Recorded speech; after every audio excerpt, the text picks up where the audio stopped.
Imagine getting not just any car back from the dealers, but a premium Charmin limousine, a sporty one, a baby with just 3,000 Ks on the clock, back from its very first service. Not only this, it's the trouble and strife's pride and joy. It's her forever car. You drop it off, it gets serviced, you pick it up, you bring it home. Next morning, first thing, she's in it. Poopy in trow, dude. The car, not her. What do? What are the implications of the dealer botching an elementary service? And how do you deal with that? What do you do if the car's, they tell you it's going to be fine, but they botched the oil change and you ran on it? So let us drill down into that and try and extract a beacon of hope from this otherwise fairly grim situation.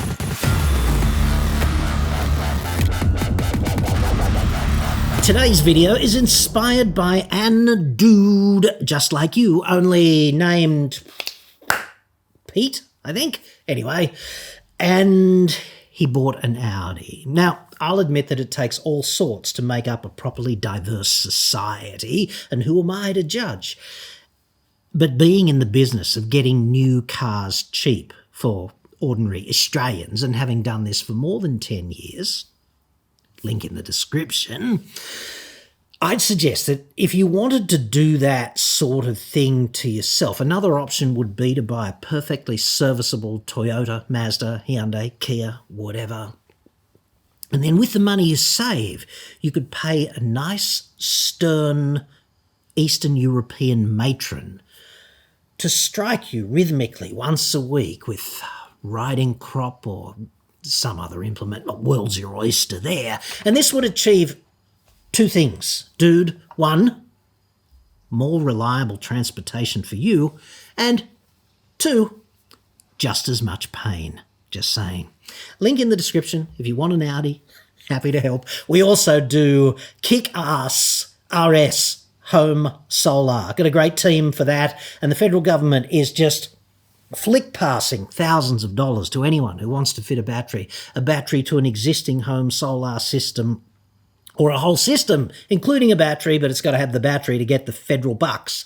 Or you can add a battery to an existing system and an existing one with a battery. So I'd suggest if Albo is throwing money, it would be impolite not to catch. And if home solar is a thing for you because you've got the bucks and you want to invest in the future and your premises, etc., link in the description. No obligation there either.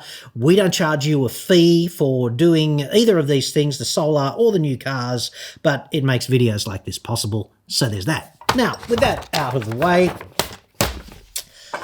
Peter goes, and I'm going to read it in a funny voice. I don't think he sounds like this, but unsolicited communications of this nature, I mean, character flaw. Look at me. I've got to read it in the Bogan voice. It's a compulsion. I don't know what to do with it. I identify as a reader of Bogan communications. On Friday, I had my wife's new Audi S3 serviced at Sydney City Audi. It had done 3,193 kilometres. So, Pete, I think I can see what the problem is. It's only early days, I know, but I'm getting a sense of it.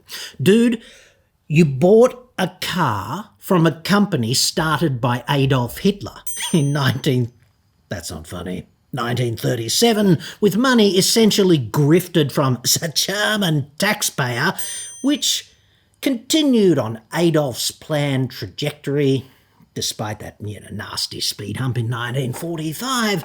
And then, like 70 years later, they decided, go figure, to gas the world to make additional profit. And then, just for kicks, just like shits and giggles in the boardroom, we'll put a few monkeys in the gas chamber too, like for the Christmas party or whatever they did that for.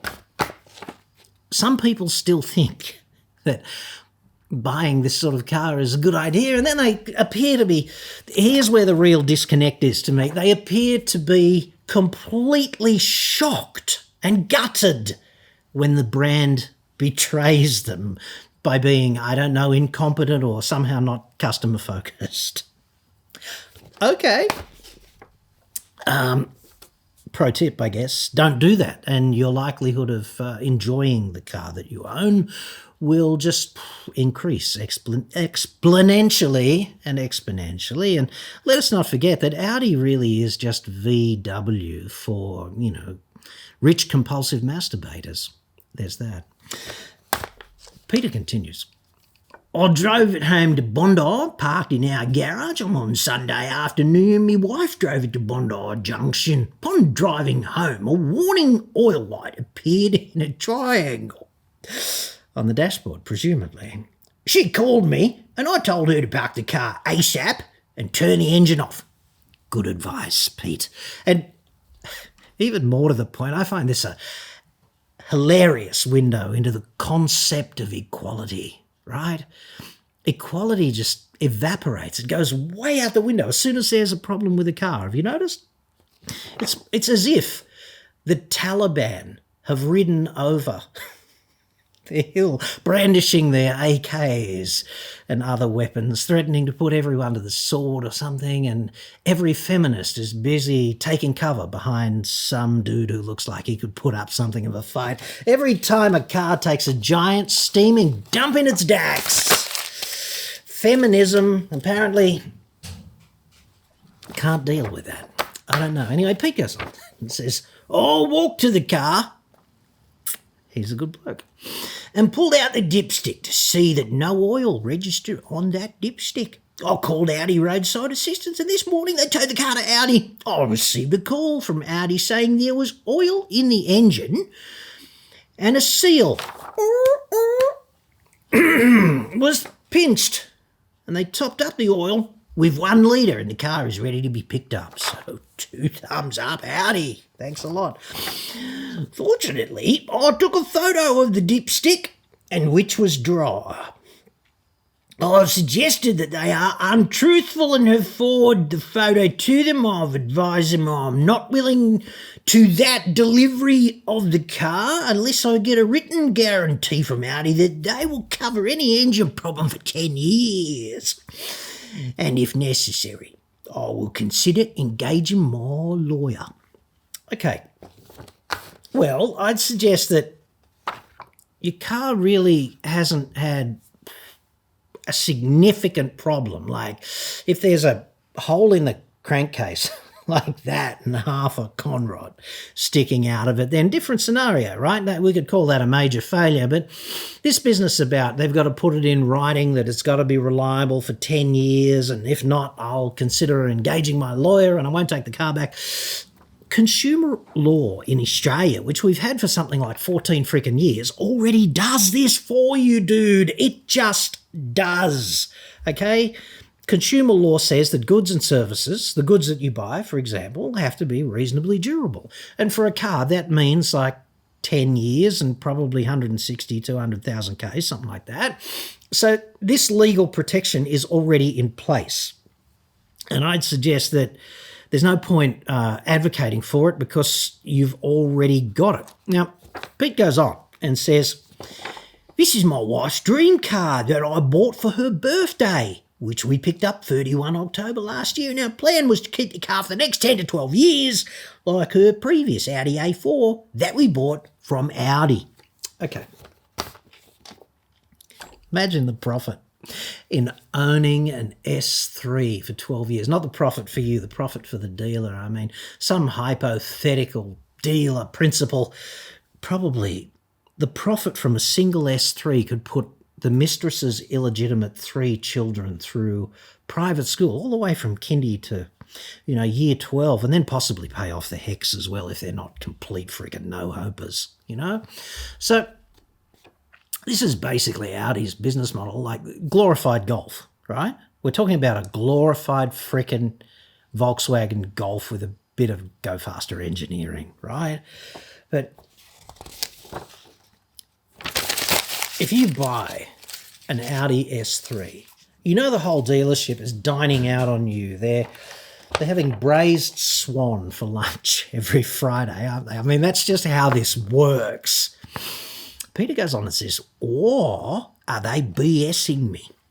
Well, dude, see my earlier the spawn of Adolf, etc. commentary. It's who they are.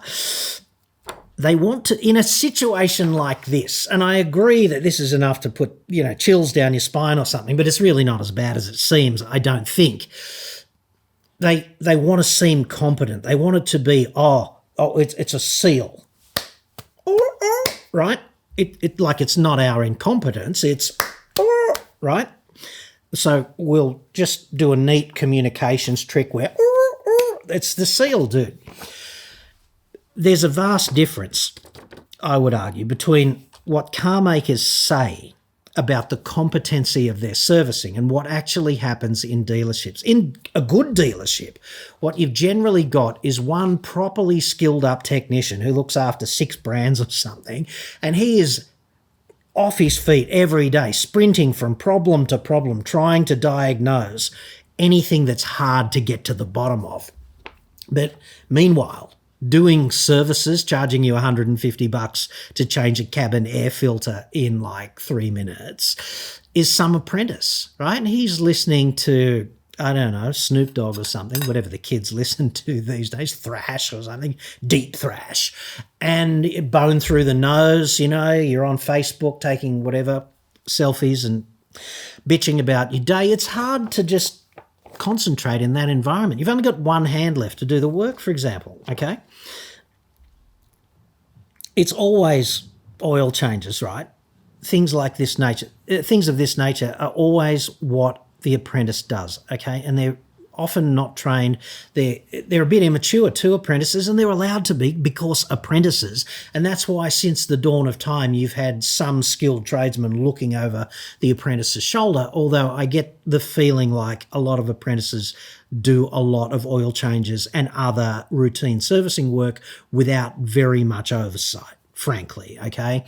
And this could be your wife's pride and joy. I get that. An S3 is a big deal for Pete, obviously, and his wife. But in an Audi service context, it's just another glorified Golf, dude,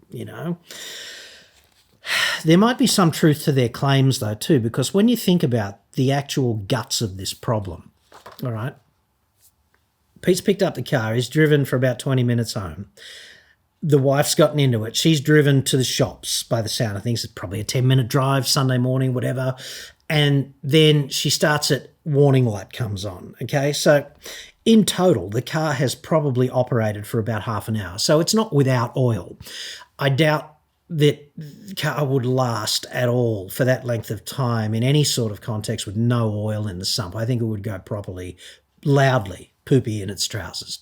There would be a hole in the side of the crankcase or, deafening silence following a loud noise, because oil is kind of necessary. So I'd suggest that the car's got some oil in it, just not enough to register on the dipstick. And when you think about the way these systems work, there's a lot of quote-unquote redundant oil inside a sump. And I'm not suggesting that we should all drive around with 1.5 litres in the sump. But when you think about it, it's not the oil in the sump that does very much lubricating for the car. There's a straw called an oil pickup right down the bottom of the sump, like close but not on the bottom of the sump, and it sucks fresh oil into a pump, and the pump pumps it through to the various bearings and upstairs elements that need lubrication, right? So when you think about it, there's 4, let's say, litres of oil in your average engine, but there's probably less than 1 litre at any time upstairs, either doing lubrication or draining back down, okay? And you probably need about 1 litre of oil in the bottom of the sump, right, just to safely be a reservoir for the pickup to suck from and distribute further oil upstairs. And the other 2 litres is kind of a safety net, if you like, because the oil's got to be there for a long time. Some of it might get taken up through the PCV system and burned, and, it's going to be in service for a particular length of time, and it's going to be subjected to dynamic forces during driving as well. So, if you've got 1.5 litres to 2 litres of oil in the sump and you go to a racetrack, that's a friggin' disaster. Or even if you just drive hard on a country road, because you'll be subjected to hard braking forces and hard cornering forces, and the oil will react inertially to that and surge one way or the other. And at times, if the oil is too low in the sump, the pickup might run dry, and then it will suck air into the pump, and that won't lubricate the bearings, etc. And that's a definite disaster when that happens, all right? But if you're just going to drive from the dealership home in traffic, like it's going to be the red light fiasco from that Audi Centre in Sydney to Bondi, and then the shops is not going to be the lap record anytime soon either. So I'd suggest that minimal dynamic forces have been operating on the oil. The other thing, of course, is slopes, particularly if you're on a cross slope or high uphill or, nose down angles, typical for four-wheel drives, for example. If you don't have sufficient oil in the sump there, the pickup can run out because of just, the geometry of the tracks that you'd be dealing with. But this is not the case with a car like an S3. So I doubt that any real damage has been done. I'd further suggest that a dry dipstick doesn't mean a dry sump, because the dipstick is just there to tell you if the oil is low or high, right? Or in the sweet spot. And what you should aim for, obviously, is close to high, but not over that, right?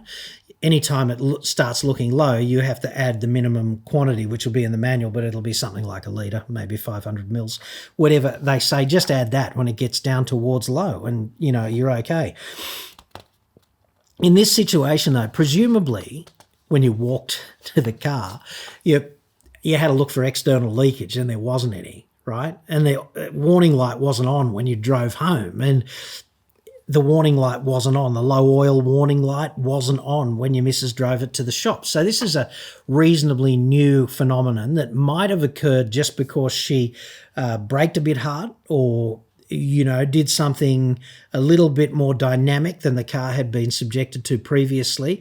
It might also just have occurred because getting out of the car park was like this, and because the oil level, the ambient oil level post-service was low, excuse me, then the oil level sensor decided that that was the trigger point. You know what I mean?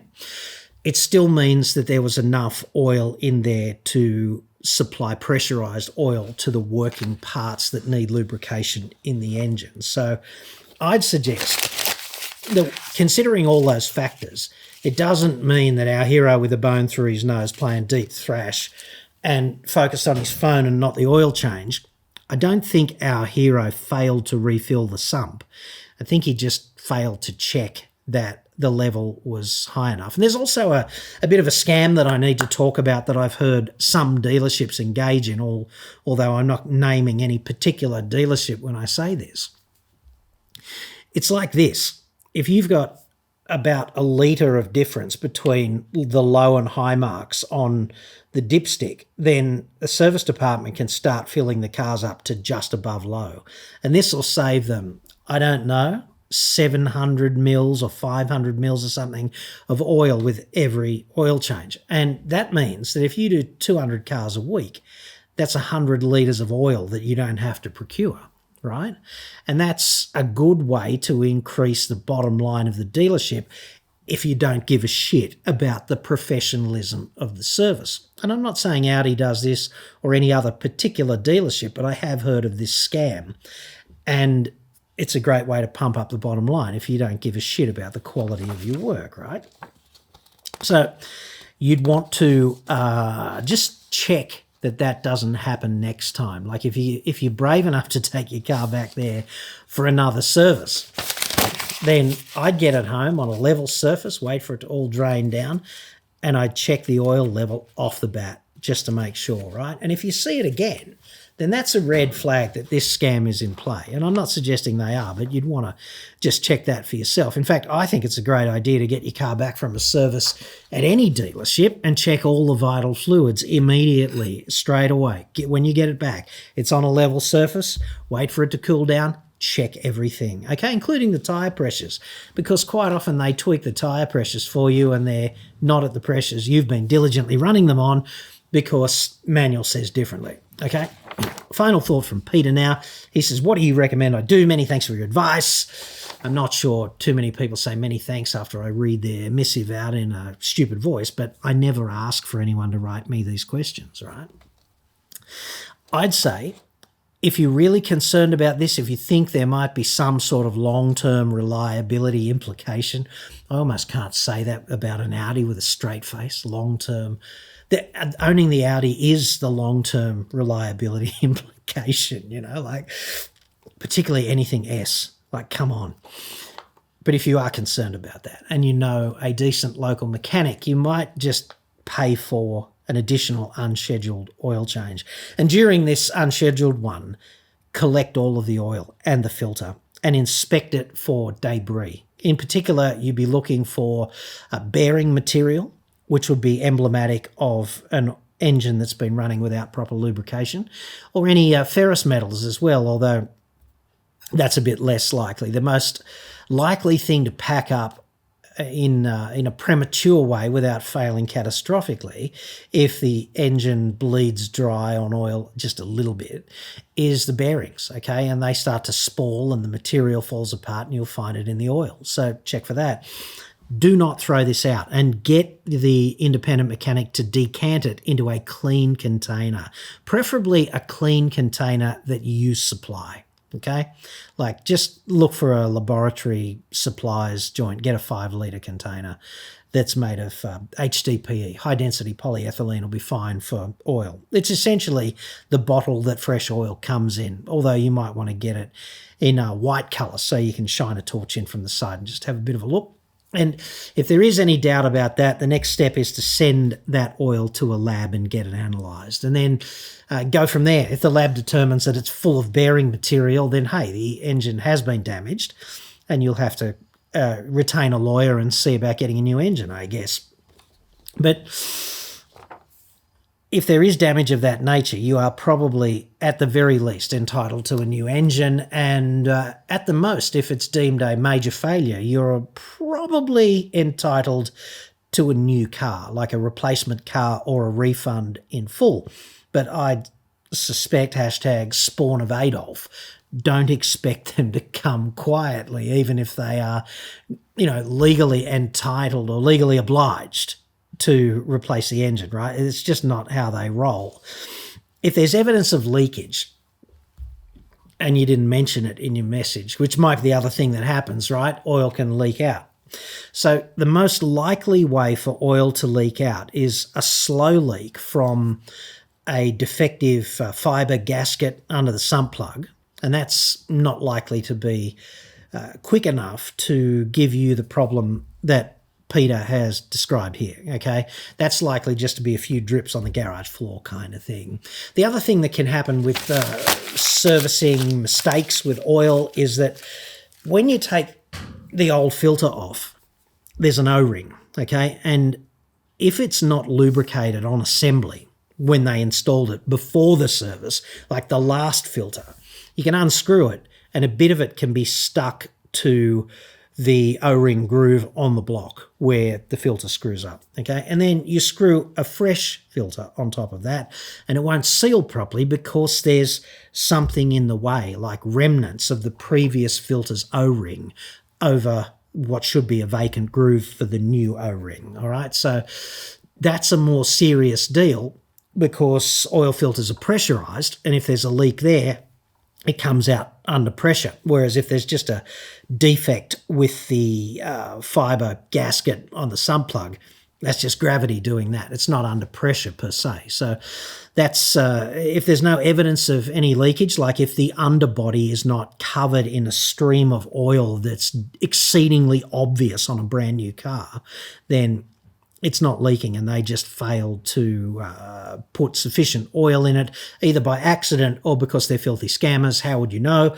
But the important thing is to get the oil level right up there as quickly as possible, and if you are worried, get get the whole thing changed, get it analysed, and then just go from there. But as for demanding this and that by way of assurances, you've already got those protections built in consumer law, and there's no evidence of any catastrophic damage, so you really don't have a legal claim to pursue at this point. But I'd keep all the photographs and the documentary record, any emails and things of that nature, just in case the engine does go exceedingly poopy in its trousers in 3 to 5 years, and hey, hashtag spawn of Adolf, then this might actually be a frown turned upside down, because you've got evidence of some malfeasance here in the service department that might be attributable to just some normal Audi shitting itself failure into the future that normally you would have a harder time arguing the toss over. So there you go, Peter. I hope you appreciated the stupid voice. Many people don't, but hey, I'm just reading them out like this. Hopefully word will get around, and only people receptive to hearing themselves in my stupid voice will communicate with me in future. And you've got to be the change that you want to see in the world, and in this case, I am. So I'll go off and unstick the pod bay door, and I'll catch you on the next one.